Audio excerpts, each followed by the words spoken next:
Buenas tardes con todos y bienvenidos a la charla Análisis Reforma Tributaria 2022. Mi nombre es Helen Tamalá y seré su moderadora. Soy parte del equipo de Visual Consulting Group y me es de gran placer ser su anfitriona en la sesión de hoy. Me gustaría presentar a uno de nuestros oradores del webinar, el economista Jorge Ayala. Jorge es el gerente general de Visual Consulting Group y ha disertado en diversos foros a nivel local e internacional. Cuenta con más de 15 años de experiencia en el servicio de rentas internas en calidad de jefe nacional de fiscalidad internacional y de precios de transferencia, director regional del Litoral Sur, director provincial de Los Ríos y jefe regional de gestión tributaria. Además, ha participado como delegado por el Ecuador en el Comité Permanente de Planificación Tributaria del CIAT en Panamá. También contamos con la presencia del economista Jorge Luis Valdivieso. Jorge Luis es el gerente de División de Fiscalidad Internacional y Tributación de nuestra firma. Es actual perito calificado por el Consejo de la Judicatura en la especialidad de Tributación y Precios de Transferencia y cuenta con más de 7 años de experiencia en defensa de glosas del SRI para nuestros clientes de la firma. Antes de dar inicio a la ponencia, les comunico brevemente las instrucciones sobre la presentación y la plataforma del seminario web. Primero, agradecemos que durante la charla mantengan encendida la cámara en todo momento para poder confirmar la asistencia de todos los presentes y hacerles llegar el certificado de asistencia respectivo. Pondremos a su disposición la presentación de hoy y otros contenidos relacionados, incluidas nuestras redes sociales, donde podrán revisar nuestras últimas publicaciones de artículos importantes y las fechas de nuestros siguientes webinars. Si tienen una pregunta para nuestro orador, no duden en enviarla a través de la pestaña chatear, en la parte inferior de su reproductor. Responderemos las preguntas en el transcurso de la sesión. Si posterior al webinar tienen alguna pregunta adicional de los temas tratados en el seminario de hoy, pueden enviarla a nuestro correo info@viswellconsulting.com y nos aseguraremos de darle el seguimiento respectivo. Y por último, nos gustaría animarles a darnos sus comentarios sobre el webinar de hoy en nuestras redes sociales de Twitter, Facebook o LinkedIn. Entonces, sin más preámbulos, me gustaría comenzar dando la bienvenida a nuestro gerente, el economista Jorge Ayala.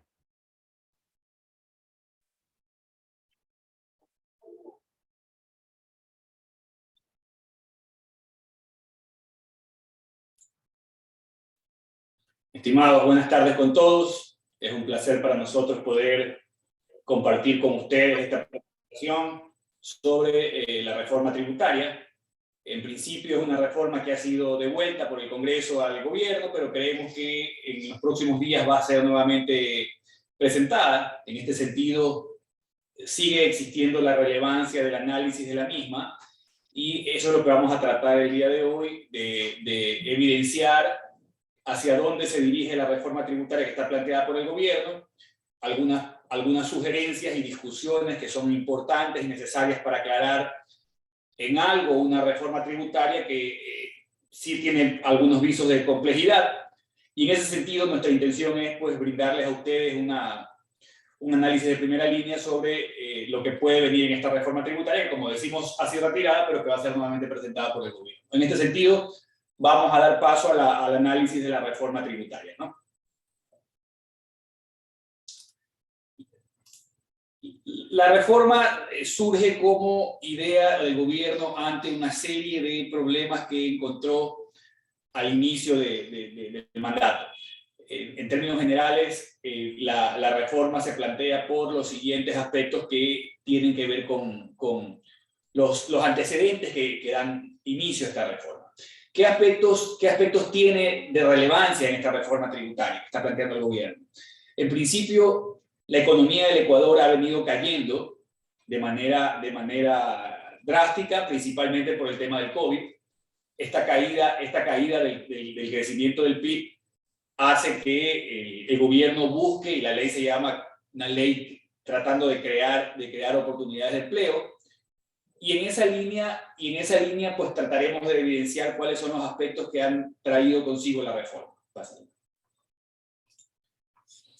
Estos son los aspectos en los que el gobierno ha insistido para ver la necesidad de una reforma integral. Si bien es cierto, la reforma no solo plantea temas tributarios, y es uno de los motivos por el cual la Asamblea la ha devuelto, el CAL la ha devuelto nuevamente al Ejecutivo, es porque incorpora una serie de reformas, una serie de aspectos que no tienen que ver necesariamente con el tema tributario y con el tema económico. Allí en esta lámina estamos pudiendo observar varios antecedentes que están en las exposiciones de motivos de la reforma tributaria, y es en cierta forma los justificativos por los cuales el gobierno ha planteado la reforma.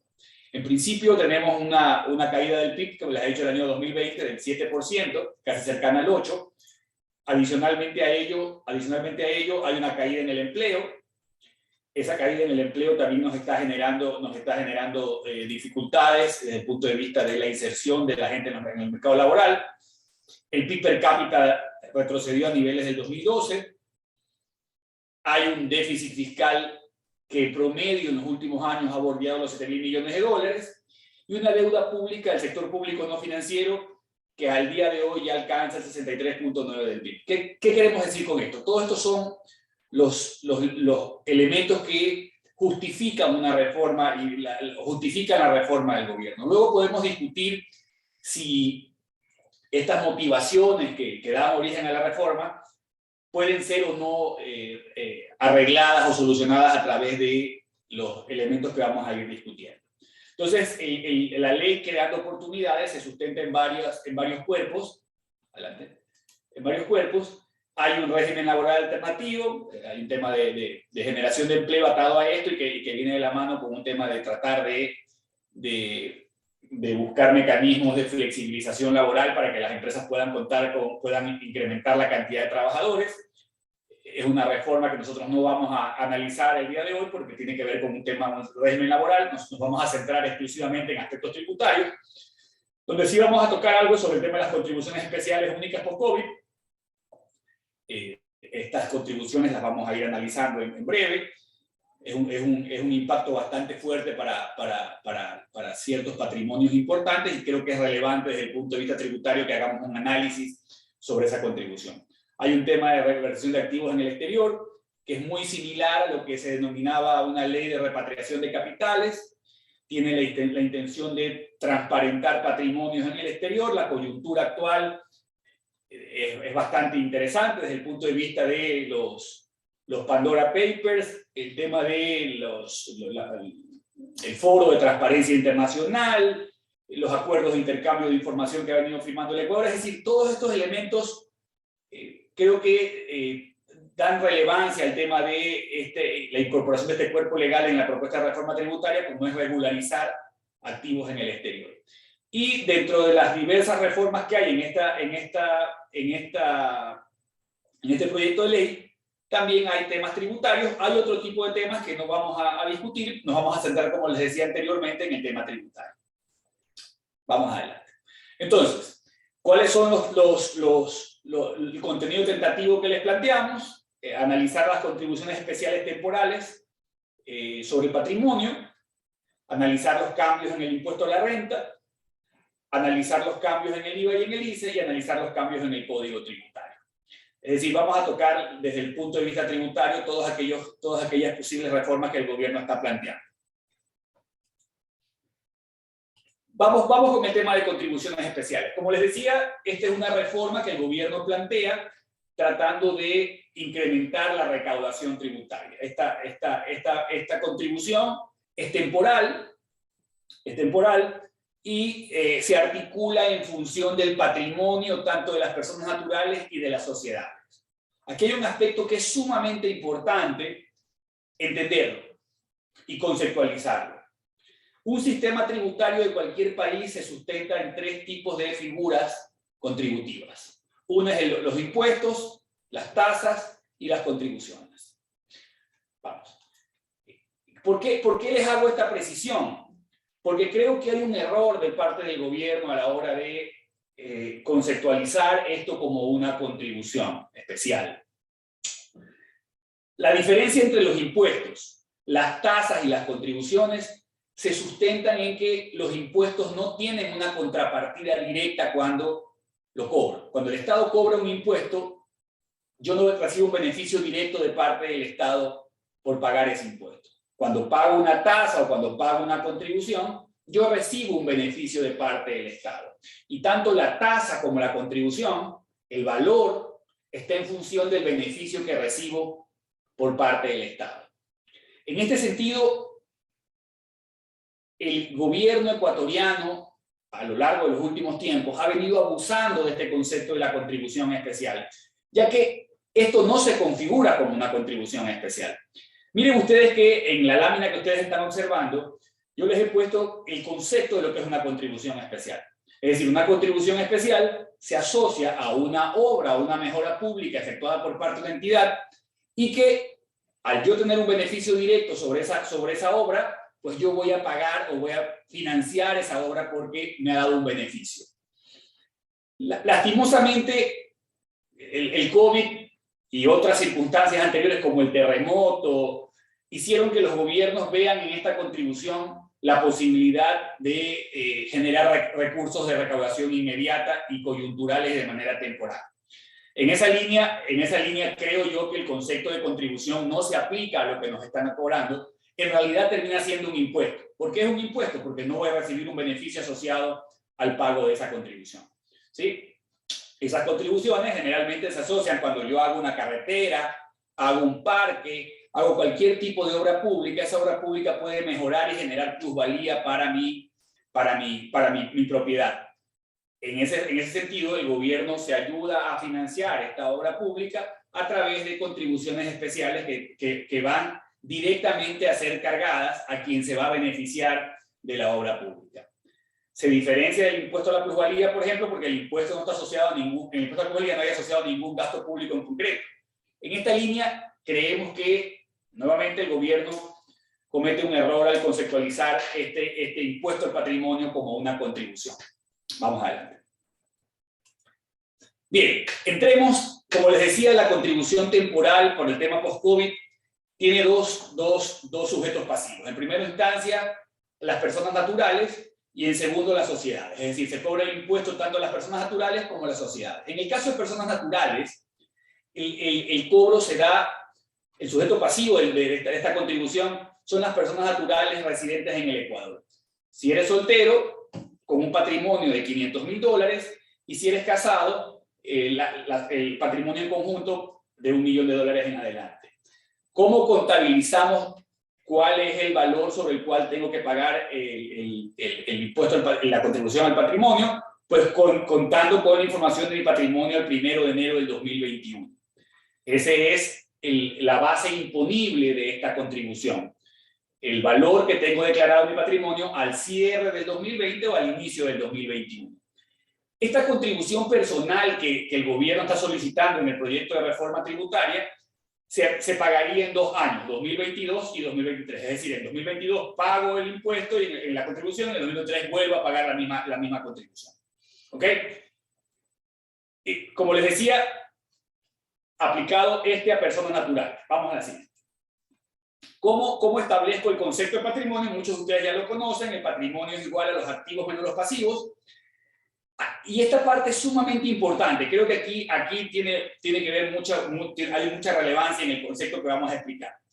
Cuando yo calculo los activos de la persona natural que va a ser objeto de la contribución al patrimonio, la norma me dice que excluya de los activos de la persona el valor patrimonial proporcional de las acciones en sociedades que ya hayan pagado este impuesto. Eso quiere decir que si la sociedad de la cual yo soy dueño ya pagó la contribución solidaria, a la hora de calcular mi patrimonio, que va a ser sujeto al impuesto a la contribución solidaria de personas naturales, tengo que excluir el valor patrimonial proporcional de las empresas que ya pagaron.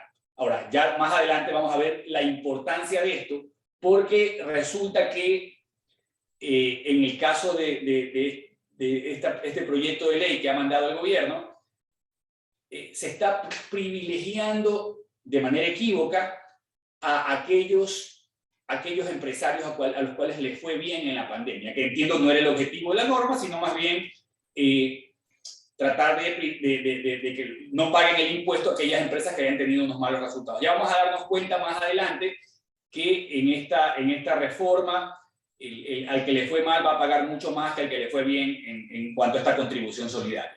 En cuanto a los pasivos, a la hora de calcular el patrimonio de las personas naturales, se excluyen cuentas por pagar relacionadas. Esto es muy importante porque cuando uno hace su declaración patrimonial de la persona natural, suele incorporar pasivos con papás, mamás, hermanos.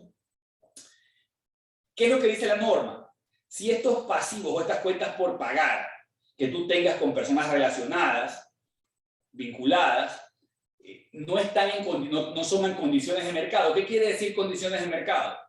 Que si tú le has pedido prestado dinero o tienes algún pasivo con algún familiar o alguna persona vinculada, ese pasivo tiene que estar en condiciones de mercado. ¿Qué quiere decir condiciones de mercado? Que tiene que tener las mismas condiciones que cualquier pasivo que hubieses tenido con alguien que no es vinculado contigo. Eso quiere decir que si yo tengo un pasivo con una parte relacionada, debería tener intereses en ese pasivo, debería tener plazos establecidos, y un poco a eso nos referimos con condiciones de mercado. Y una segunda condición para no excluir esos pasivos es que hayan sido utilizados para fines. Si fueron utilizados para fines productivos, sí los puedes incorporar como pasivos. Si es que fueron préstamos personales, no se pueden utilizar como pasivos dentro del patrimonio a declarar a la hora de hacer la declaración patrimonial del individuo. ¿Ok? Vamos. Esta es la tabla de contribución temporal para personas naturales. Si se dan cuenta, va desde el 0.5% hasta el 1.5%. Es una tabla progresiva que va aumentando en función del aumento del patrimonio.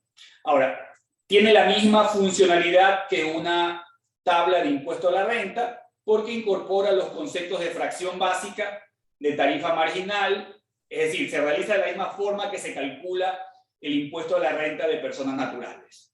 ¿Sí? Nuevamente, como les digo, aquí hay un primer error a la hora de establecer la tarifa marginal de 1.50 para personas naturales y dejar, ya vamos a ver en el caso de sociedades, una tarifa que llega al 0.7%. Ya vamos a darnos cuenta después por qué es tan importante que estas tarifas sean similares y por qué esto va a generar una complicación y una distorsión en el cálculo de esta contribución temporal. Vamos. Aquí hemos puesto con esta tablita un ejemplo de, dependiendo de cuál sea el patrimonio de una persona natural, cuánto pagaría de esta contribución al patrimonio. Por ejemplo, en el ejemplo tenemos un patrimonio neto de $710,000 y el impuesto al patrimonio o la contribución al patrimonio calculado es de $1,170, ¿no? ¿Por qué? Porque vamos con ese patrimonio neto de $710,000 a la tabla y cae en el rango de entre $700,000 y $799,000, ¿verdad? Y hacemos el cálculo, como calculásemos el impuesto a la renta y llegamos a un impuesto al patrimonio calculado de $1,170. En esta tablita podemos trabajar otros patrimonios. Hagamos un ejemplo, Jorge Luis, con otro patrimonio para un poco ver el impacto de cómo nos sale el tema de una declaración, un pago de una contribución solidaria tomando en consideración otro valor, ¿no?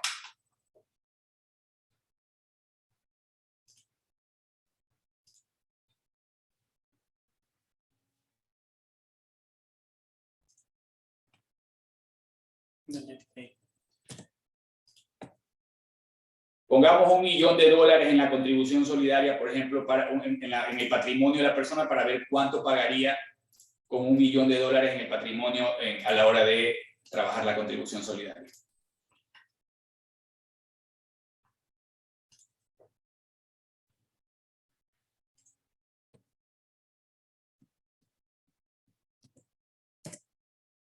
Sí, entonces cuando llegamos a $1 millón, la contribución solidaria es de 3.500, ¿no?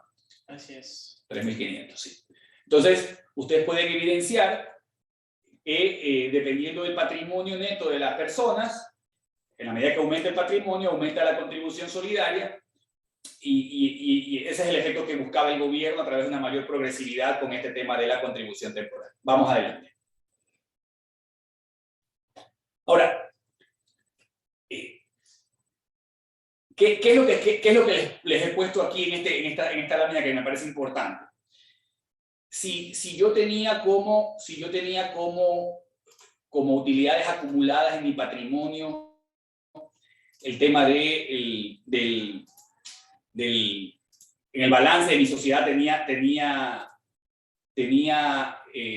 utilidades acumuladas y las pasé a un holding, esto tendría menor exposición a la hora de pagar la contribución solidaria en sociedades. ¿Por qué? Porque hay algo que es, vámonos a la lámina de sociedades, jóvenes. ¿Qué es lo importante en esto? Ahí. Miren ustedes, la contribución solidaria en sociedades tiene tres condiciones básicas. Primero, que tengas un patrimonio de $1 millón, ¿verdad? Esa es la primera condición básica, que la sociedad, para pagar la contribución solidaria, tendría que tener un patrimonio mayor a $1 millón. El segundo aspecto es que, la segunda condición, que no son excluyentes, no son condiciones que tienen que cumplirse de manera simultánea, es que haya generado utilidad gravable en el 2020. Y la tercera condición es que tenga ventas en el 2020 superiores a las del 2019. Si una sociedad cumple estas tres condiciones, va a pagar la contribución solidaria en el proyecto de ley de gobierno. Ahora, miren ustedes lo importante de esto. Aquí es lo que yo les decía sobre el tema de muchas sociedades que su patrimonio está influenciado de manera recurrente por utilidades acumuladas. Si esas utilidades acumuladas hubiesen sido pasadas, por ejemplo, al holding, la compañía vería tendría que pagar menos contribución solidaria, y tal como está redactada la reforma, si no hay ningún cambio en lo que tenemos planteado en la reforma, los patrimonios en holding no estarían sujetos a gravámenes de la contribución solidaria, en la medida de que son sociedades que hayan generado utilidades gravables, y los holdings generan utilidades no gravables, pues son utilidades exentas, ¿no? En ese sentido, aquellos que lograron repartir sus utilidades o haber bajado sus utilidades en años anteriores a través del reparto de utilidades a los holdings, generalmente se van a ver beneficiados de una contribución solidaria menor. Vamos con la siguiente. Sí, explícate esa lámina, Jorge Luis, para un poco que la gente vaya entendiendo un poco qué es lo que estamos explicando aquí. A ver, aquí quisimos marcar un análisis a la población de empresas o sociedades vigentes al año 2020 para entender aproximadamente de las 80.097 empresas que se encuentran activas al año 2020, determinar qué cantidad de empresas podría verse expuestas a tener que tributar con esta contribución. Y encontramos que de estas 80.097 empresas activas al año 2020, 4.120 empresas tuvieron un incremento en ventas en el 2020 en comparación con el 2019, y de estas 4.120 empresas determinamos que 3.499 empresas reportaron una utilidad en el año 2020. Podemos establecer que de la totalidad de empresas en Ecuador, la cantidad de empresas que estarían expuestas a tener que tributar o que cumplan con estas tres condiciones que ya revisamos, que las configuran como sujetos pasivos de esta contribución, que la cantidad de empresas podrían verse expuestas son 3.499 empresas al año 2020. Okay. Esta es la tarifa, como les decía, la tarifa para sociedades está en función progresiva, a diferencia de lo que sucede en personas naturales. No hay fracción básica ni fracción excedente, por tanto, se calcula de manera muy simple. Si tu patrimonio es de 1 millón, pagas el 0.6. Si tu patrimonio pasa de los 5 millones, pagas el 0.65. Y si pasa de 10 millones, puede llegar a 0.7. Aquí es donde le encuentro la dificultad a la contribución solidaria. Vamos a la siguiente lámina, porque esto es sencillo, ¿no? Esta es la forma de pago nada más. Y aquí estamos poniendo lo que pasa con una persona natural en la sociedad, y en esta lámina les hemos puesto un ejemplo de lo que va a terminar pasando, en la contribución solidaria. ¿A qué nos referimos? ¿Qué es lo que dice la norma? Que si la compañía, si usted es dueño de una compañía y la compañía ya tributó, usted va a excluir de sus activos el valor de sus acciones. Ahora, tal como está estructurada la norma de sociedades, si usted generó utilidades en el 2020, utilidad gravable, sus ventas fueron mayores en el 2020 que en el 2019, usted va a pagar contribución como sociedad, el 0.7. Si no cumplió esa condición, usted como sociedad no va a pagar. ¿Pero qué va a pasar? Va a pagar como persona natural. Y como persona natural, al no poder excluir las acciones, va a pagar el 1.5. ¿Qué quiere decir con esto? Que si a mí me fue bien en el año 2020, mi tarifa sobre la contribución solidaria va a llegar máximo hasta el 0.7, y si me fue mal en el año 2020, yo voy a pagar como contribución solidaria, como persona natural, sobre mi patrimonio, el 1.50. Vamos a explicarlo mediante un ejemplo, Jorge Luis, qué es lo que estamos diciendo. Sí, lo que estamos mostrando en cifras aquí, en la primera parte tenemos a un accionista persona natural que tiene, obviamente, su patrimonio, un total de $1.600.000. ¿Cómo está compuesto este patrimonio? Por $1.300.000 de capital de acciones de una sociedad y $300.000 de otros activos que están en su patrimonio. ¿Cuál es la particularidad de este primer escenario? Que la sociedad cuyas acciones tiene este accionista cumple con las tres condiciones que mencionamos al inicio, que es que tengan base imponible en el año 2020, que hayan incrementado sus ventas. Tomando en consideración la tabla progresiva que vimos, el monto de patrimonio de esta sociedad lo llevaría a pagar una tarifa del 0.66%, es decir, que la sociedad pagaría $1.800 como contribución solidaria. Ahora, al momento de ¿qué pasa con el accionista? Como este $1.300.000 atribuible a esta sociedad ya pagó la contribución, a nivel del accionista, me dice la norma, tengo que excluir el valor patrimonial proporcional atribuible a esta sociedad, que ya pagó su contribución. Por lo tanto, el único patrimonio que debo analizar para el accionista son los $300.000. Como los $300.000 entran dentro de la fracción básica desgravada para persona natural, no pagaría como persona natural, y tampoco el equivalente a sus $300.000. Y como les he mencionado, el 1.300.000 tampoco pagaría porque ya pagaron a nivel de la sociedad. Es decir, que ya hablando en términos globales, este accionista solo pagaría, en términos netos, por así decirlo, $1.800 de contribución atribuibles a la sociedad, que sí pagó la contribución, dado que cumple con las tres condiciones, como les he mencionado, es decir, aquellas sociedades que les fue bien en el 2020, que tuvieron utilidades y que incrementaron sus ventas. Ahora, en la segunda línea, la segunda fila, tenemos a una misma persona natural con un capital o un patrimonio similar. La diferencia radica en que la sociedad no cumple con las primeras condiciones, es decir, que no tuvo utilidad en el año 2020 o que sus ventas no se incrementaron en el 2020 en comparación con el 2019, por lo tanto la sociedad no va a tributar ningún tipo de contribución. Sin embargo, al no tributar la sociedad, automáticamente el accionista sí debe tributar, tomando en consideración la totalidad del patrimonio, porque ahora sí tengo que sumar tanto las acciones como los otros activos que están en su patrimonio, llega a un nivel de $1.600.000. Este $1.600.000, aplicando la tarifa progresiva para personas naturales, me lleva al tramo de tener que pagar una fracción básica de $1.500 más una fracción excedente, a la cual le aplico el 1.50, sumando ambos tributos llegaría a pagar una contribución a esta accionista de $11.000. Es decir, para resumir este ejemplo, que dos accionistas con patrimonios muy similares, si aplicamos la única consideración que las sociedades a una le fue bien en el 2020 y a la otra no, se observa que el accionista cuya sociedad le fue bien tenía lo máximo a pagar $1.800, mientras que el accionista de manera global, que es accionista de una sociedad que le fue mal, llegaría a pagar una contribución de $11.000. Deja aquí una evidencia que tal como está estructurada esta contribución especial, tendría mayor afectación a aquellas personas naturales, accionistas de empresas que no les fue tan bien en el 2020. Si se dan cuenta, esto pues, lógicamente no es lo que se persigue, entiendo, en la norma, porque estamos hablando de una contribución solidaria que busca ser progresiva y que busca tomar elementos de que más paguen aquellos a los que les fue mejor en el año 2020 que a los que les fue mal, ¿no? Entonces, en ese sentido, creemos que hay una distorsión y que en el transcurso de las discusiones de la reforma tributaria deberían ser tomadas en consideración para corregir este desfase, ¿no? De que a quien le fue mal en el 2020 termine pagando mucho más contribución solidaria que a quien le fue bien.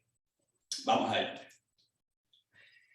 A la hora de pagar la contribución solidaria en las sociedades, lógicamente se tomará como referencia el patrimonio neto de la declaración de impuesto a la renta del 2020 y a efectos de determinar si le fue bien o mal en las ventas, deberá tomar las ventas declaradas también en el impuesto a la renta tanto del 2019 como del 2020.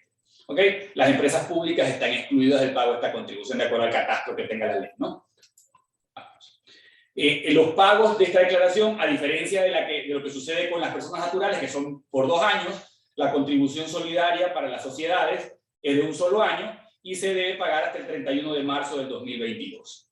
Si usted no paga la contribución solidaria en los plazos establecidos, estará sujeto al cobro de los intereses normales como cualquier otro tributo, de acuerdo a lo que establezca el Código Tributario. La norma plantea la posibilidad de que usted pueda pedir facilidades de pago a 6 meses sin que exija el pago de la cuota inicial. Aquí hay algo que es sumamente importante, ¿no?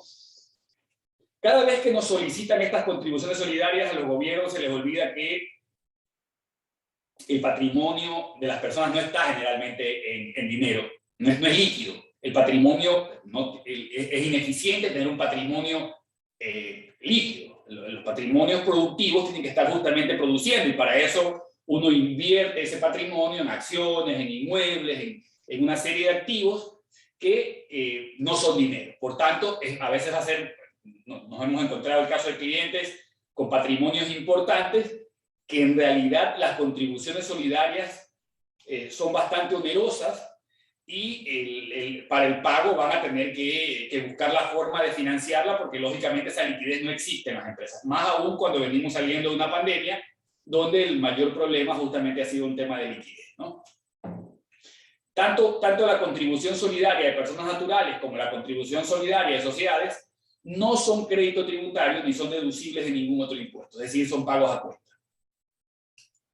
¿Sí? Ahora, creo que es sumamente relevante, como les decía, ya vimos la contribución solidaria, personas naturales y sociedades, vimos que hay una distorsión ahí entre las dos contribuciones en términos de que si te fue bien vas a pagar mucho menos que si te fue mal.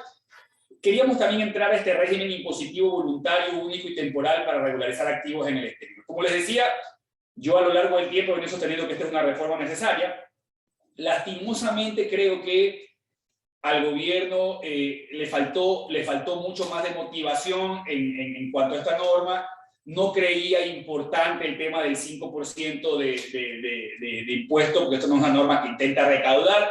Nuevamente, los patrimonios en el exterior no están en activos líquidos, generalmente están en activos ilíquidos, en inmuebles, en acciones, y va a ser muy difícil o es una barrera a la posibilidad de transparentar patrimonio el hecho de que le quieras cobrar un impuesto a los patrimonios. En ese sentido, con Jorge Luis hemos preparado una lámina sobre este impuesto, tomando en consideración, como les decía, la coyuntura. Hoy en día estamos viviendo un momento en el cual se nos vienen los Pandora Papers, muy similares a los Panama Papers, donde se va a evidenciar lo que nosotros hemos venido sugiriendo a nuestros clientes durante mucho tiempo, que es hora de empezar a evaluar transparencias de patrimonios en el exterior. Patrimonios en el exterior que no necesariamente tienen que ver con actividades ilícitas y que en muchos casos de empresarios tienen que ver más bien con necesidades de evitar el impuesto a las herencias o tratar de evitar los gravámenes a los dividendos. En ese sentido, Jorge Luis nos va a hacer una presentación sobre este régimen impositivo que trae incorporado y los aspectos positivos y negativos del mismo.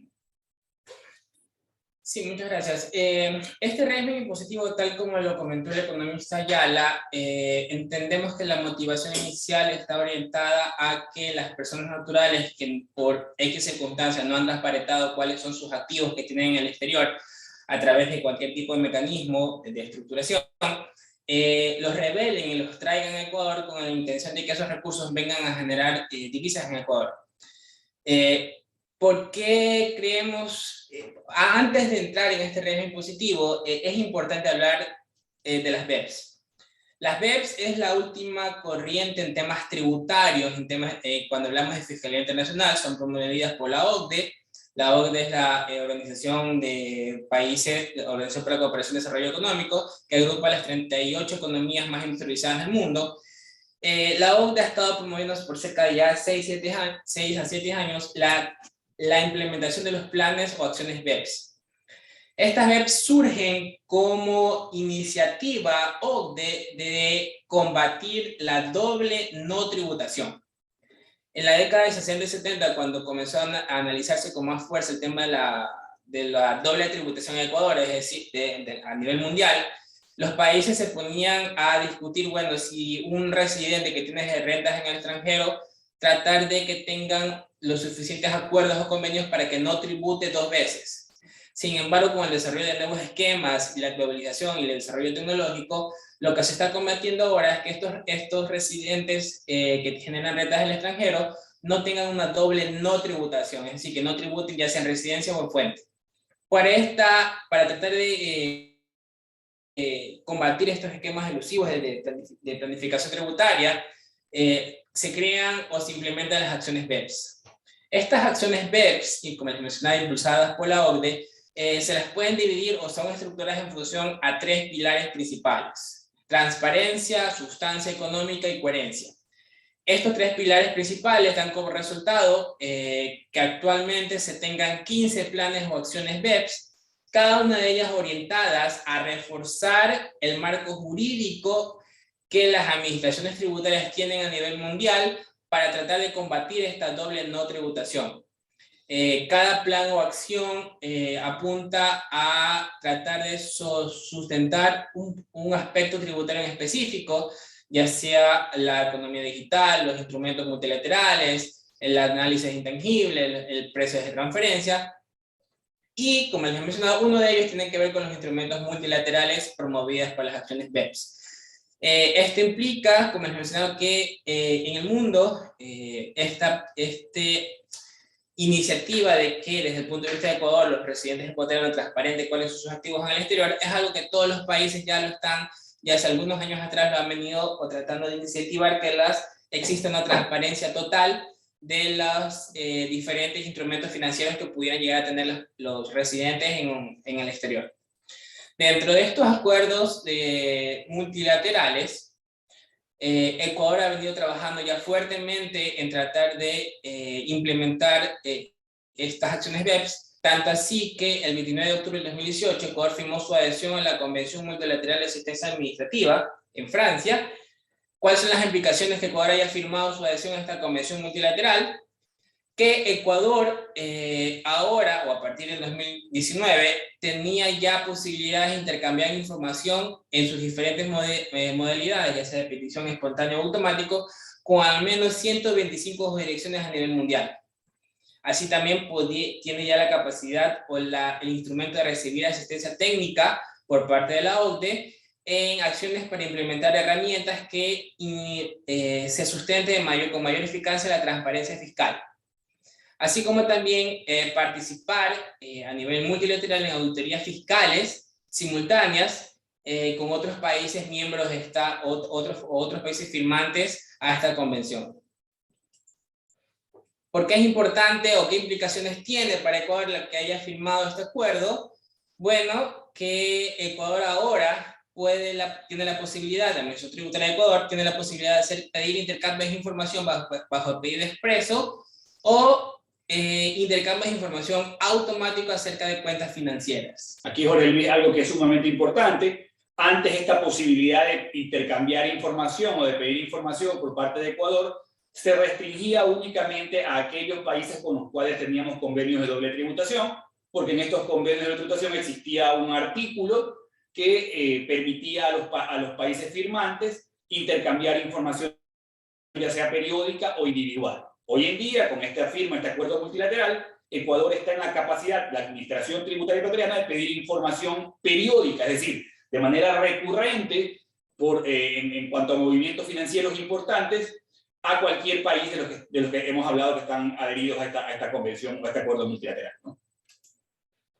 Sí, apuntando a lo que usted mencionaba, antes de la firma de este acuerdo, Ecuador solamente podía obtener la capacidad de requerir información a los países con los cuales tenía firmados convenios bilaterales para evitar la doble tributación, ya que estos convenios tienen esta cláusula especial de intercambio de información, pero ahora ser un país firmante a esta convención tiene la capacidad de pedir, entregar y pedir información financiera a países, y este es un aspecto muy interesante, países o jurisdicciones sobre las cuales Ecuador de manera unilateral las consideraba como paraísos fiscales. Recordemos que la Administración Tributaria tiene una resolución expresa en la cual considera ciertos países o jurisdicciones territoriales que las considera como paraísos fiscales, tanto porque tienen una escasa o muy baja tributación, o no tienen cláusulas de intercambio de información que, tales como tienen sigilos sigilos bancarios, que hasta cierto punto impiden que la Administración Tributaria pueda tener, hasta antes de este acuerdo, tenga acceso a cuáles son los detalles de instrumentos financieros que residentes ecuatorianos pudieran tener en estos países. Sin embargo, con la firma de este acuerdo, la Administración Tributaria ya tiene la facultad y la herramienta para pedir información a ciertas jurisdicciones que tradicionalmente algunos residentes ecuatorianos utilizaban para tratar de esconder hasta cierto punto instrumentos financieros que los colocaban en paraísos fiscales como Luxemburgo, Barbados, Bermuda, Islas Caimán, Panamá y entre otros. ¿Qué implica esto entonces? Que Ecuador, con la firma de este acuerdo, tiene ya la posibilidad de pedir información financiera a estos países sobre posibles inversiones, posibles activos que residentes ecuatorianos no hayan revelado y que se encuentren en estas subdirecciones territoriales. Sin embargo, otro aspecto importante a tomar es que, orientado en esta temática, es que el pasado 7 de abril Ecuador ya firmó un acuerdo en el mismo sentido, un acuerdo de intercambio de información en materia tributaria con Estados Unidos. Estados Unidos, si bien no trata dentro de lo posible llevar su esquema tributario de manera unilateral, generalmente siempre va de la mano de lo que establece la OCDE.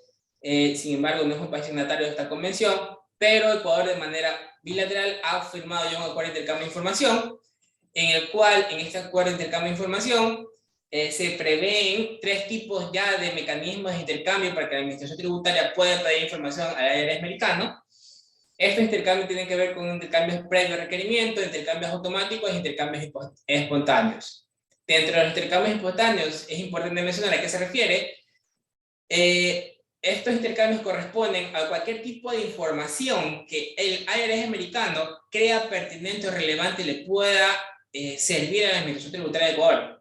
Es decir, que este intercambio espontáneo implica que no necesariamente la SRI tiene que pedir información sobre los activos que algún residente ecuatoriano tenga en Estados Unidos, sino que en la medida que el IRS americano tenga sospechas del uso o mal uso indebido de algún tipo de activo financiero que se encuentre en Estados Unidos, tiene la facultad ya de informarle de manera automática o espontánea, por así decirlo, al SRI, para que el SRI pueda tener o iniciar algún tipo de determinación si así fuera o lo requiriera pertinente. Todo esto, ¿por qué lo mencionamos como antecedente? Bueno, si bien, como la mencionó el economista Ayala, este régimen impositivo voluntario hasta cierto punto tiene un costo tributario, lo planteamos como antecedente porque puede existir la posibilidad de que algún algunos contribuyentes sientan que aún no existe la necesidad de tratar de transparentar su patrimonio que puedan tener sus activos en el exterior. Sin embargo, comentamos que más allá de que algún contribuyente crea que aún no tiene los incentivos para revelar su patrimonio, por su parte el SRI cuenta ya con algunas herramientas para poder pedir información sobre la posibilidad de algunos activos que se encuentren en estos países o direcciones que hemos mencionado. Ya hablando puntualmente de este régimen impositivo voluntario, implica que para que se genere este régimen impositivo, los contribuyentes tienen que revelar o hacer una declaración juramentada sobre los bienes que se tengan hasta el 31 de diciembre del año pasado, se hayan mantenido en el exterior en cualquier tipo, ya sean de bienes, derechos representativos de capital, cuyo origen hayan sido ingresos grabados en impuesto de renta u operaciones o transacciones monetarias sujetas al ISD que no hayan sido declaradas en Ecuador. Los sujetos pasivos, para acogerse a este régimen impositivo, lo podrán hacer hasta el 31 de diciembre de 2022, y el hecho generador para automáticamente generar la obligación del pago de esta contribución o de este impuesto, se da con la presentación voluntaria y juramentada del contribuyente de acogerse a este régimen impositivo.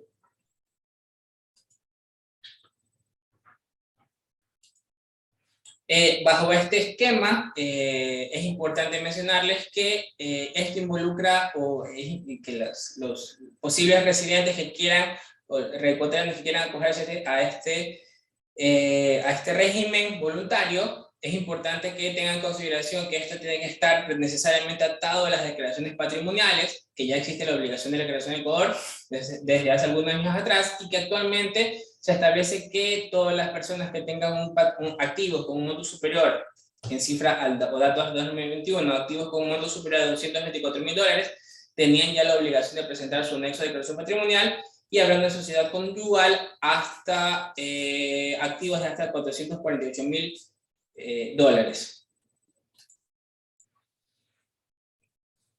¿Quiénes no pueden acogerse a este régimen? Bueno, no se pueden acoger a este régimen aquellas personas que tengan alguna sentencia condenatoria ejecutariada, aquellos funcionarios políticos, funcionarios públicos que tengan o ejerzan algún cargo desde que la administración tenga facultad determinadora para el pago de sus tributos, activos que hayan sido catalogados como de alto riesgo por el Grupo de Acción Financiera Internacional, el GAFI, o rentas o ingresos que se encuentren siendo objeto de algún proceso ya de determinación tributaria abierta.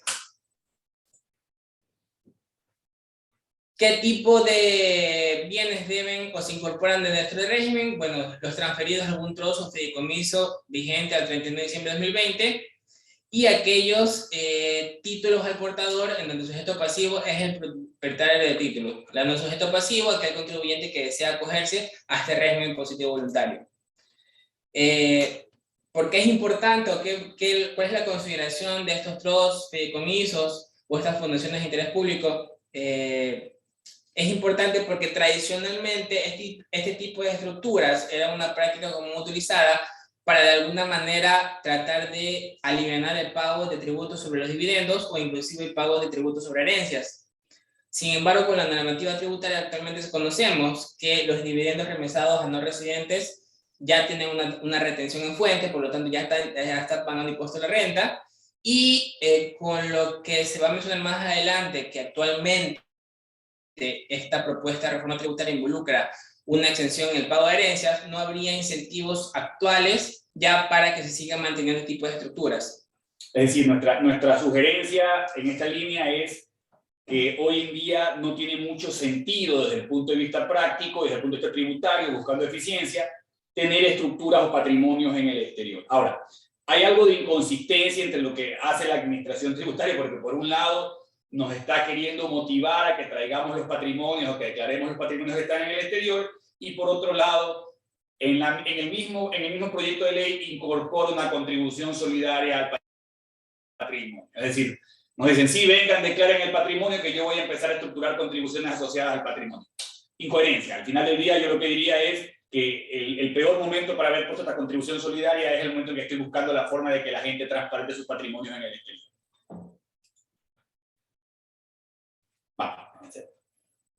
En caso de que los activos exteriores que quieran declararse estén en otra moneda, bueno, la norma establece que la conversión al tipo de cambio en dólares debe hacerse a la fecha que se haya la declaración juramentada, y la tarifa a aplicar por el correspondiente régimen impositivo es el 5% de la base imponible corresponde a los activos que se vayan a declarar.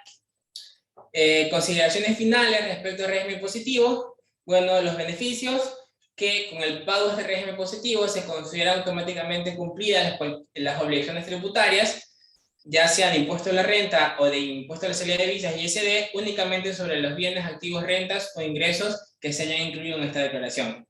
Sin embargo, es importante mencionar que a pesar de que pueda yo declarar acogerme este régimen impositivo para declarar los activos que no he venido declarando en mi declaración patrimonial, esto no me exime de que tenga que cumplir con cualquier tipo de posible contingencia recogidas en la Ley Orgánica para la prevención, detención y erradicación del delito de lavado de activos y financiamiento de delitos. Al final, esto es un tema, como veremos, estrictamente tributario.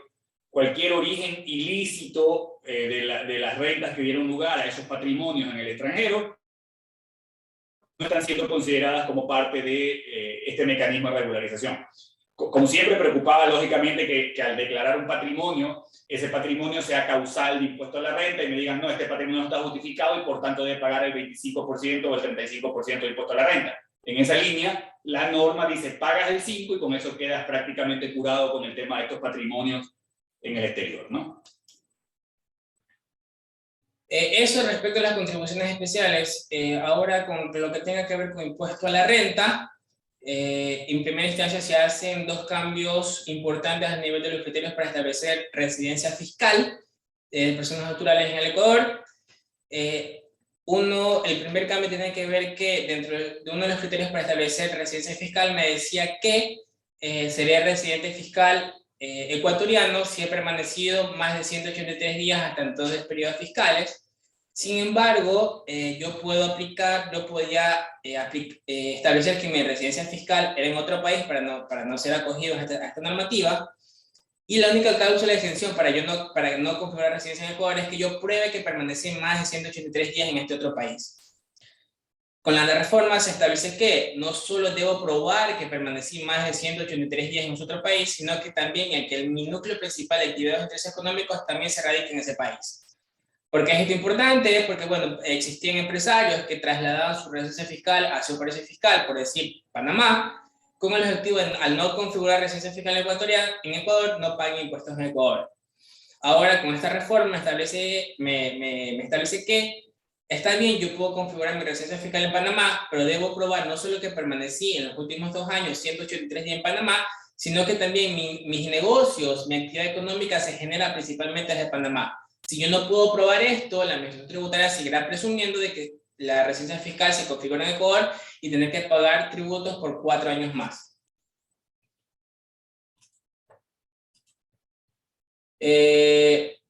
Esto, avanzando ya eso con respecto a residencia fiscal de personas naturales, creemos lo más relevante. Ahora, a nivel de exenciones, se eliminan algunas exenciones. Entre las principales hemos identificado que antes teníamos que eran ingresos exentos, la enajenación ocasional de inmuebles, ya sea para personas naturales jurídicas. Ahora esta exención queda solamente para la enajenación ocasional de personas naturales, siempre y cuando dicho inmueble esté destinado a la vivienda. Es decir, que en caso de enajenación ocasional por sociedades, ya no se considera como un ingreso exento. También hay un cambio importante en cuanto a los rendimientos por depósitos a plazos fijos. Antes teníamos que un plazo que, para que sea exento, los rendimientos de estos depósitos tenían que ser por un plazo mayor a 360 días. Ahora se ha reducido a 180 días. No se consideran ahora ingresos exentos los obtenidos por entidades de investigación científica. Un aspecto importante es que por una parte derogan o establecen que ya no se consideran ingresos exentos los rendimientos financieros que se puedan tener de deuda pública. Sin embargo, la deuda pública, al negociarse en bolsa de valores, podría seguirte acogiendo la exención ya no como un tema de deuda pública, sino como rendimientos negociados en bolsa de valores. Por lo tanto, creemos que hay una incoherencia, pero tal como está, así fue redactada la norma. Esto es un aspecto importante, que las utilidades por la venta de acciones, cuando yo vendo una acción y la vendo por encima del valor del BPP, del valor patrimonial proporcional, esa utilidad es un ingreso gravado, y antes había una tarifa progresiva para la venta de acciones, ahora hay una tarifa redirecta. Otras, de manera general, exenciones que se eliminaron las exenciones de impuesto a la renta por las inversiones nuevas y productivas, consideradas como sectores prioritarios, industrias básicas, los impuestos a la renta que se generen por proyectos públicos, asociación público-privada, también ya se eliminaron esas exenciones. Se eliminaron las exenciones de impuesto a la renta por ingresos obtenidos por tecnologías digitales libres, por las entidades del sector público, del sector financiero popular y solidario, las microempresas, y por los ingresos obtenidos por las zonas sedes.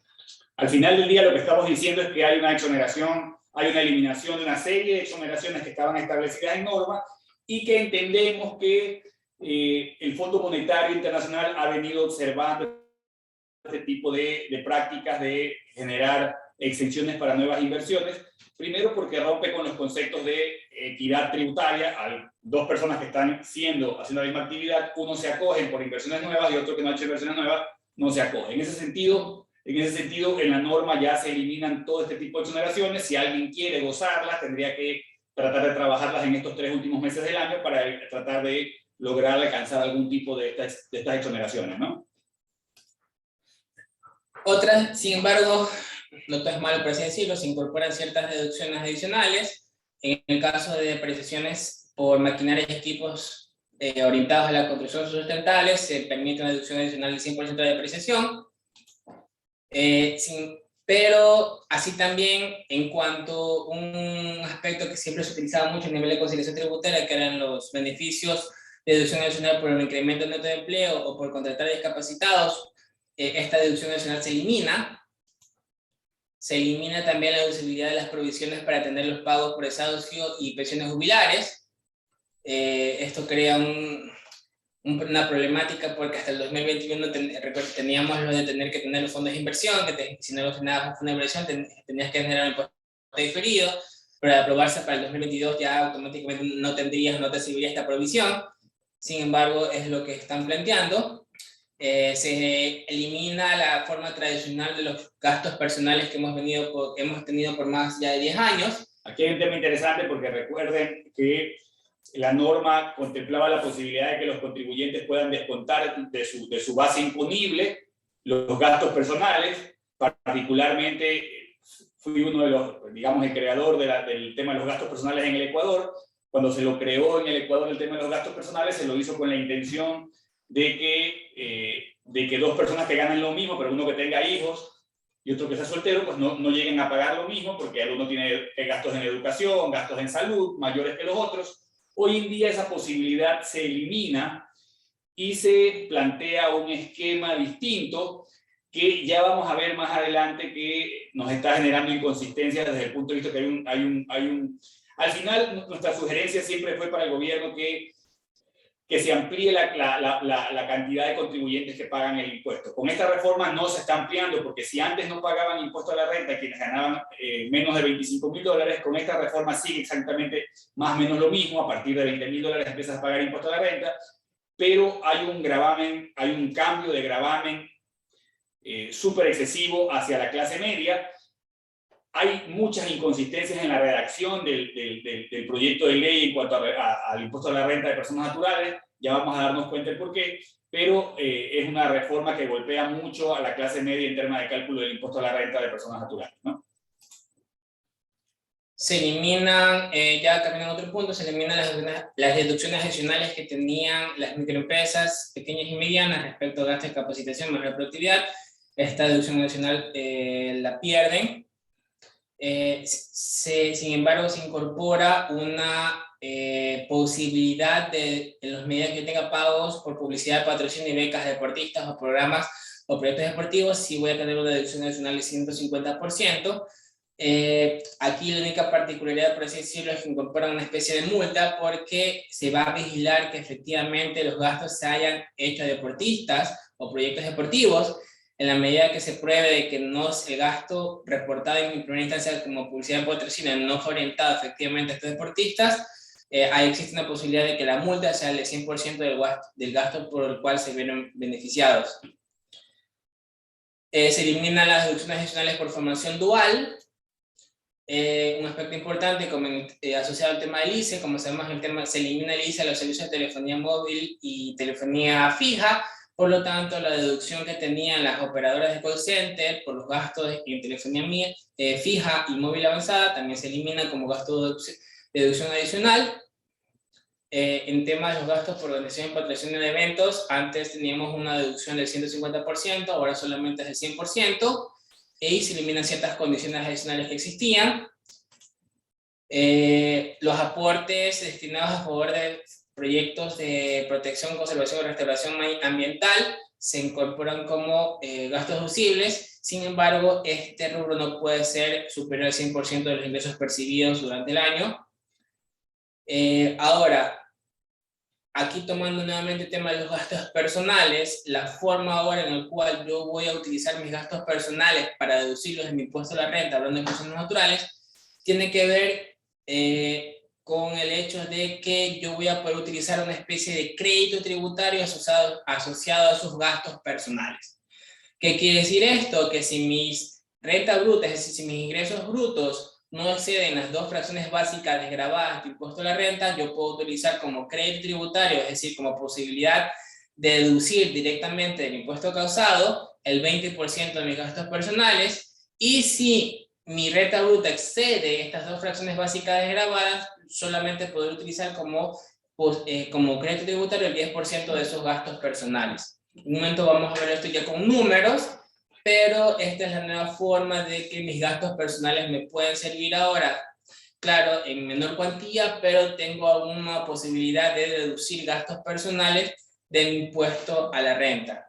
¿Cuáles son los gastos personales que puedo deducir? ¿Cuál es la limitación? Que estos gastos personales, estos referidos gastos personales, no pueden superar a un límite máximo de 7 veces el valor de la canasta familiar básica vigente al mes de diciembre del ejercicio fiscal que está analizando. En caso de que este gasto personal, este crédito tributario sea mayor que el impuesto causado, este crédito tributario no es sujeto a ningún tipo de devolución. En lo que respecta a los pagos al exterior, es importante mencionar que antes se hablaba o se tenía estipulado que serán deducibles todos aquellos gastos relacionados en la medida que para la contraparte, el beneficiario de ese gasto al exterior se considera un ingreso grabado en Ecuador. Sin embargo, se cambió esta definición y ahora no solamente que sea un ingreso grabado, sino que solamente con la condición de que sea un ingreso de fuente ecuatoriana, puedo utilizar ese pago al exterior a ese beneficiario como un gasto deducible en el Ecuador. Ahora, retomando el tema del impuesto a la renta para personas naturales, tenemos una nueva tarifa, una nueva tabla progresiva de impuesto a la renta para personas naturales, que hasta cierto punto es muy similar, teniendo como aspecto principal que tengo una fracción básica y una fracción excedente. ¿Cómo es el cálculo? Bueno, aquí hemos puesto un ejemplo. En primera instancia, esta persona natural tiene ingreso anual por relación de dependencia de $12.000, es decir, una persona que gana mensualmente $1.000, y tiene ingresos por actividades ordinarias de $9.500. Esto me suma una renta bruta global de $21.500, y como hemos visto, $21.500 no me supera el límite de las 2 fracciones básicas grabadas, que no es otra cosa que los 11.212 multiplicado por 2, que son 22.400. Esta renta, al no superarme ese límite, yo puedo utilizar, como les había mencionado, un crédito tributario del 20% de los gastos personales. Entonces, ¿qué tengo que hacer? Determino mi base imponible, que son los ingresos grabados, o a las actividades ordinarias, el resto de los gastos deducibles atribuibles a esa actividad económica, teniendo una base imponible de 17.500. Con 17.500 voy a mi tabla, estoy en el tercer tramo, por lo tanto genero un impuesto causado de 475.50. Puedo tener por la actividad económica que me hagan retenciones en la fuente de 50, y a esto le resto el famoso crédito tributario por los gastos personales. ¿Qué quiere decir esto? Para este ejercicio, supongamos que los gastos personales que pude soportar suman $2.100. El límite que me dice la norma serán 7 fracciones, las 7 veces la canasta básica familiar. A este mes, la canasta básica familiar está en 716. Esto multiplicado por 7 me dice que el máximo de gastos personales que yo puedo utilizar, tomando como referencia el mes actual, sería de $5.012 como gastos personales. A eso le calculo el 20% de los 2.100, ¿no? De los 2.100, que son mis gastos personales, porque puedo utilizar, como mi 2.100 es menos que los 5.012, ¿qué implica en este ejercicio? Que puedo utilizar la totalidad de mis gastos personales. A los 2.100 le aplico el 20% y tengo 420. ¿Cuánto me da entonces mi impuesto a la renta a pagar? A mi impuesto causado de 475, le resto los $50 que me hicieron por retenciones en la fuente y mi crédito tributario de 420 por estos gastos personales, dándome un impuesto a pagar de $5.50. Pero ¿qué pasa si tengo una persona natural que está en los tramos más altos? Supongamos ahora que tengo una persona natural que alcanza un ingreso anual en relación a dependencia de 21.600 y tiene ingresos por actividades ordinarias de 12.000. La suma de todos me da 33.600. Este valor me supera las dos fracciones básicas grabadas, por lo tanto, este es el input que necesito para saber cuánto es el límite de gastos personales que puedo utilizar. El límite de gastos personales son 7 veces la canasta básica familiar, que son los 5.012, pero la diferencia es que ahora, como crédito tributario, ya no puedo utilizar el 20%, sino solamente el 10%. Es decir, que para este ejercicio tenemos como supuesto que los gastos personales, esta persona natural pudo soportar o tiene en factura un gasto personal más alto de $9.430. Sin embargo, como me dice la norma, lo máximo de gastos personales que yo puedo utilizar son 5.012. Por lo tanto, la diferencia, los 4.400, no los podré utilizar como gastos personales. Por lo tanto, el crédito tributario, que es el 10%, solamente puedo aplicar hasta ese límite máximo de 5.012, dándome una posibilidad de deducción por gastos personales como crédito tributario de 501,30. Miren ustedes que la intención primaria de los gastos personales era permitir dos cosas. Uno, que la gente tuviera la motivación de pedir factura. Cuando tú te compras hoy en día un terno o te vas a comer en un restaurante, la idea primaria de la reforma era que la gente pueda pedir una factura y que esa economía sumergida que estaba de parte de quienes generaban cierto tipo de ingresos y no pagaban impuestos se transparente.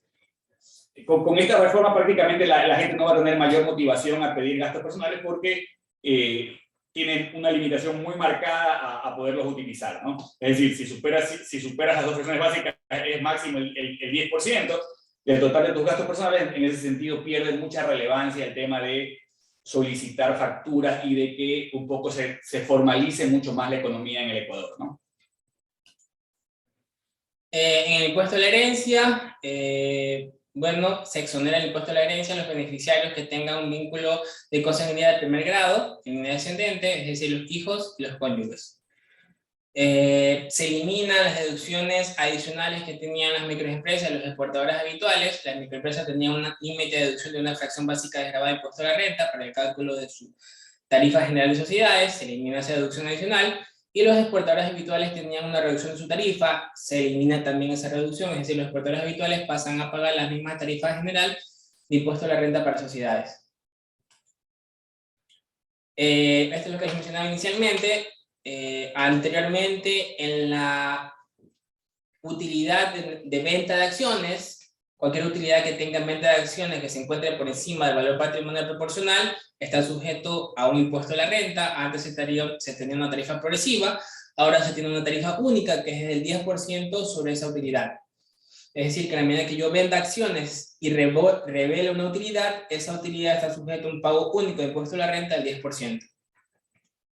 Es importante mencionar, bueno, esta consideración estaba en otro artículo, ahora se lo incluye dentro del impuesto único en la venta de acciones, que en el caso de los grupos, ya sean locales o multinacionales, no se considera una enajenación cuando la transferencia de acciones obedece a temas de reestructuración societaria, fusión o escisión, dando como resultado que el beneficiario final sigue siendo el mismo. Es decir, que en la medida que un grupo hace una reestructuración societaria a nivel de su estructura de empresas, pero los beneficiarios finales, los accionistas finales siguen siendo los mismos, este cambio o venta de acciones entre partes relacionadas implica que no se genera ningún tipo de gravamen sobre esa posible utilidad en caso de venta de acciones.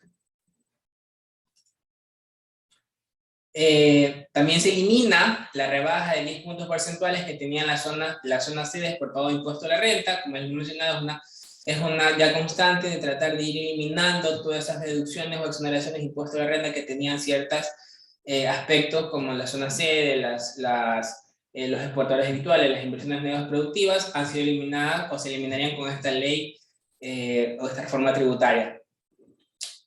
Anteriormente se tenía la posibilidad de aquellas empresas que tengan dentro de su capital un 5% de acciones entregadas a sus trabajadores, al 20% de los trabajadores, existía la posibilidad de que puedan diferir su pago de impuesto a la renta. Esta posibilidad de diferimiento, en la medida que la sociedad entregue acciones a sus trabajadores, se elimina con esta reforma tributaria. Se elimina también el anticipo que se tenía del 3% por los ingresos de espectáculos públicos. Existía un anticipo de impuesto a la renta para este tipo de actividades, se elimina con esta reforma. Otro aspecto importante a mencionar es que hasta antes de esta reforma, recordemos que este fue un artículo que fue ingresado en la reforma tributaria del terremoto, en el cual establecía que en la medida que yo tenga transacciones con un país con convenio para evitar la tributación, para que mi contraparte del exterior pueda acogerse a los beneficios de ese convenio, que pueden ser no retención o una retención reducida, tenía que hacer mediante devolución de impuestos. ¿Qué implicaba esto? Que si yo pagaba hasta el 2021 eran 50 fracciones básicas grabadas de impuesto a la renta, es decir, aproximadamente $500.000, que si yo pagaba al exterior a un país con convenio un monto superior acumulado a $500.000, tenía que automáticamente proceder a retener el 25% de impuesto a la renta, aun cuando haya un convenio, y a la contraparte del exterior le tocaba ingresar un pedido de devolución de impuestos por esa retención que se efectuó desde Ecuador. Eso estaba en la ley del régimen tributario interno, en su artículo 48, esa posibilidad de tener que hacer para cogerse los beneficios del convenio mediante devolución de impuestos, se elimina con esta retención. Con esta reforma es uno de los puntos positivos que hemos encontrado en esta reforma tributaria.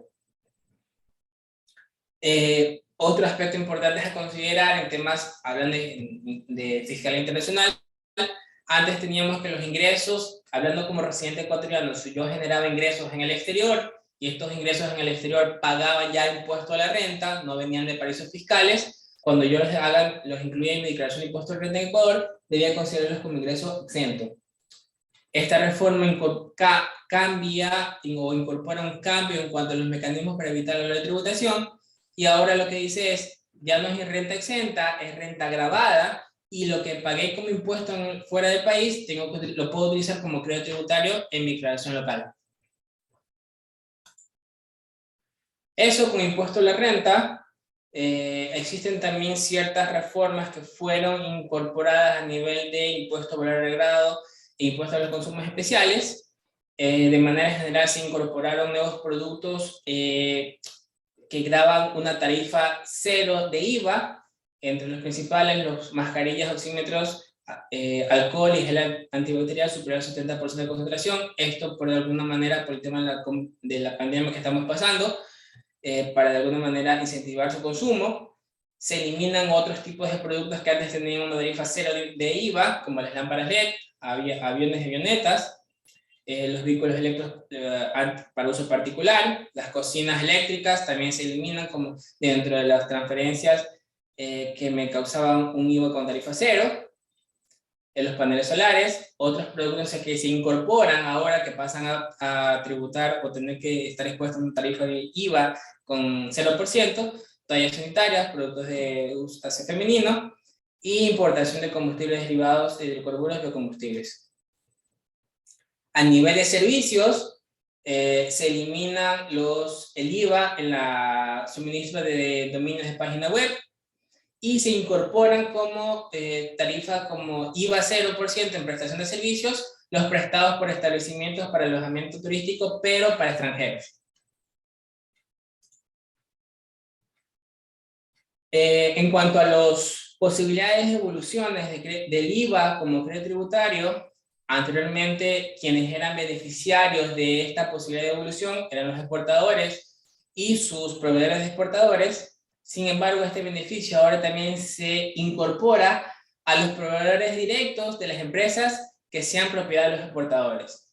Es decir, que si dentro de un grupo local tienes una exportadora que a su vez es propietaria de otras empresas que están dentro de su misma cadena de valor, a la manera de ejemplo, yo tengo una exportadora de banano, pero entre el mismo grupo también tengo a una cartonera, tengo a una entidad que me hace los servicios de fumigación. Como forma parte de mi propiedad, los proveedores de estas estructuras, aun cuando no sean exportadores directos, también pueden acogerse al beneficio de poder pedir en devolución el IVA pagado, que se lo mantengan entre sus declaraciones como crédito tributario no compensado. A nivel de impuestos a los consumos especiales, se elimina, como de manera general creemos lo más importante, se incorporan como, o se elimina dentro de la base imponible del ICE los servicios de telefonía fija y planes que comercializan únicamente voz, datos y SMS, algo que lo mencionamos que está atado a que se eliminó su deducción adicional para los call centers por impuesto a la renta. Esto, como mencionaba inicialmente, se origina por la eliminación de este tipo de servicios como base imponible para el cálculo del ICE. Ciertas bebidas no alcohólicas, también no alcohólicas y gaseosas, se eliminan dentro de la base imponible del ICE, y también se consideran como rentas exentas del ICE aquellos jugos de contenido natural que sea mayor al 50%.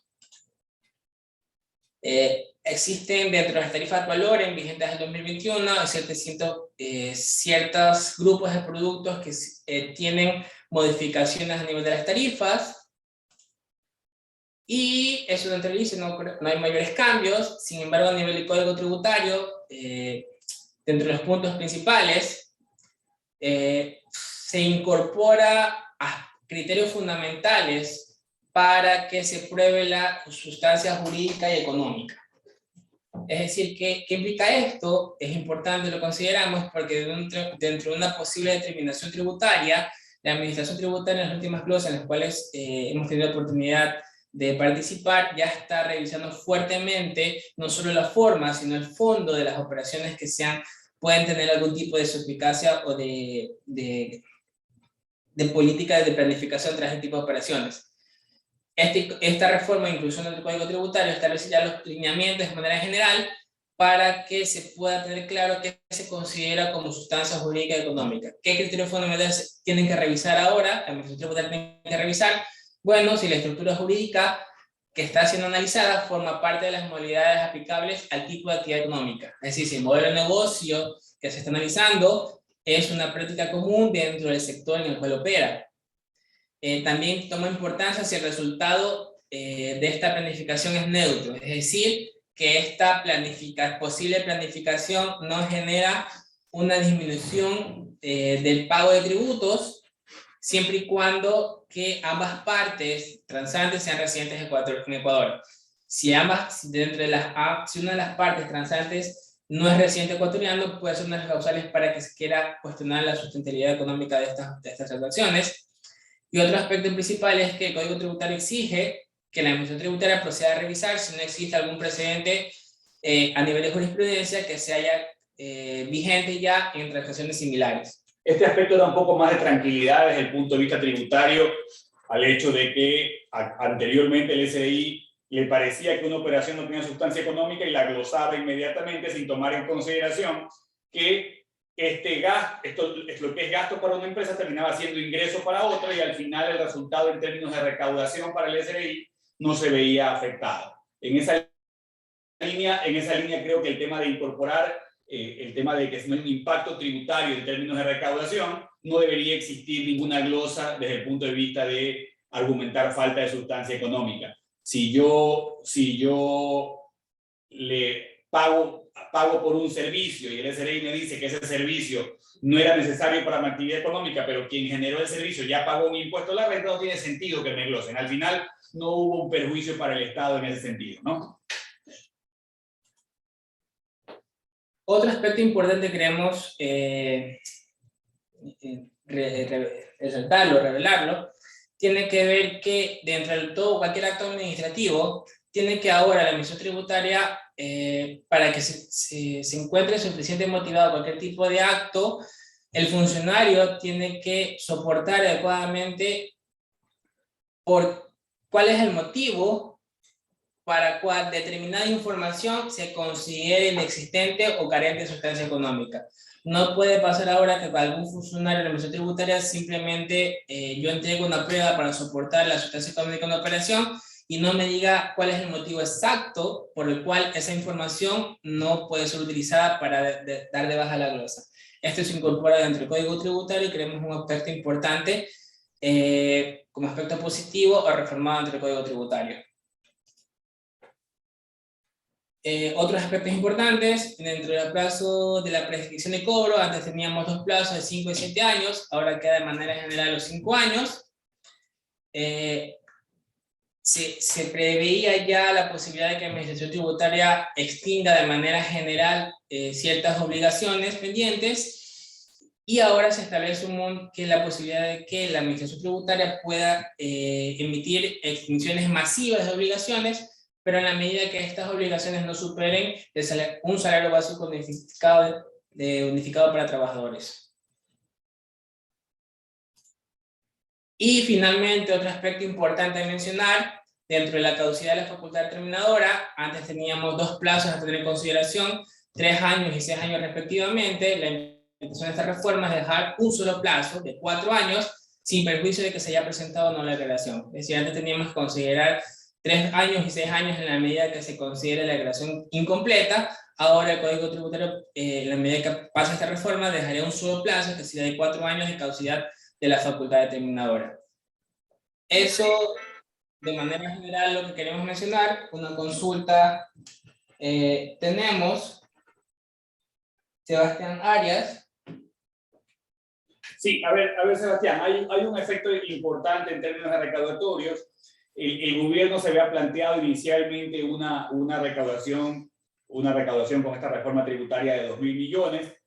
Entiendo que con la reforma, con los cambios que hizo, porque no nos olvidemos que inicialmente, como antecedente, el ministro de Economía había dicho que quien ganara más de $500 en el Ecuador, y que generó cierta suspicacia y cierto nivel de discusión, había dicho que quien ganaba más de $500 en el Ecuador debía conseguir.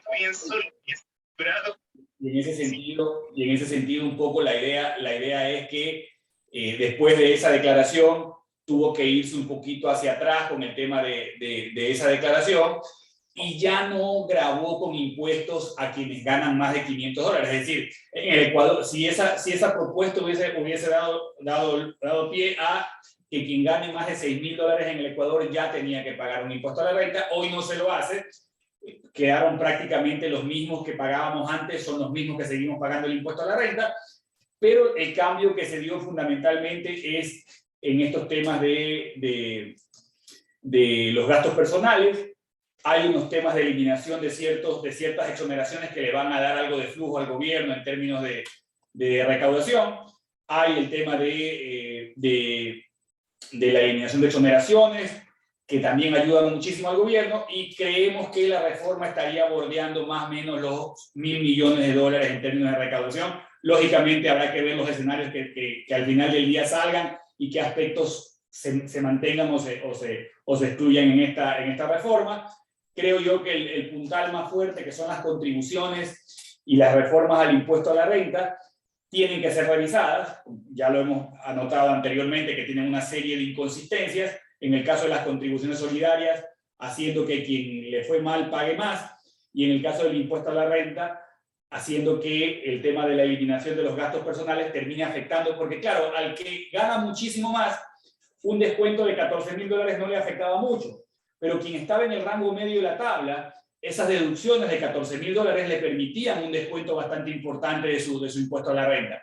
Al eliminar esas deducciones y mantenerlas como crédito tributario con valores sumamente inferiores, está afectando a esa clase media de manera agresiva. Entonces, en ese sentido, hay un impacto recaudatorio importante. Particularmente creo que la reforma hubiese sido mucho más creativa, pudo haber sido mucho más creativa. Nosotros le habíamos sugerido al gobierno, por ejemplo, eliminar las retenciones en la fuente y que las empresas empiecen a declarar de acuerdo a su fecha de constitución, para que el gobierno tenga flujo de recaudación todo el año. Habíamos sugerido que se cambie la forma del cálculo del impuesto a la renta de personas naturales, pero hay algunas cosas que no se acogieron. Veo que el gobierno ha acogido algunas de las cosas que planteamos también. pero en definitiva la reforma efectivamente tiene la intención de recaudar muchísimo más y tratar de generar un impacto fiscal importante, ¿no? Vamos. Sí, eso sería todo lo que queríamos comentar. Se nos han quedado algunos temas, lamentablemente el tema tiempo nos conspiró un poco, pero creo que son los aspectos más relevantes. Vamos a seguir discutiendo esta reforma en la medida que haya más insumos para hacerlo. Esperamos que el gobierno dentro de poco, de lo que tenemos entendido, va a insistir en mandar el proyecto de ley a la Asamblea. Veamos si lo manda por partes o lo manda de manera conjunta, pero en todo caso creo que hemos cumplido con exponerles de manera global cuáles son las principales herramientas en las que se está sustentando esta reforma tributaria. Va a ser bastante discutida porque hay muchísimas cosas que generan una afectación. También hemos visto cosas positivas y en todo caso pues quedamos abiertos a una segunda entrega de esta reforma tributaria en la medida que haya más insumos para hacerlo, ¿no? Les agradecemos mucho por su participación. Creo que Helen nos va a dar algunos comentarios adicionales, ¿no? Sí, muchas gracias, economista. De igual forma, agradecemos la presencia de todos en la charla de hoy. Esperamos que estos temas tratados en este webinar sean de mucho provecho para ustedes participantes. Y de igual forma, les invitamos a seguirnos en nuestras redes sociales de Twitter, Facebook y LinkedIn. Que tengan una muy buena tarde.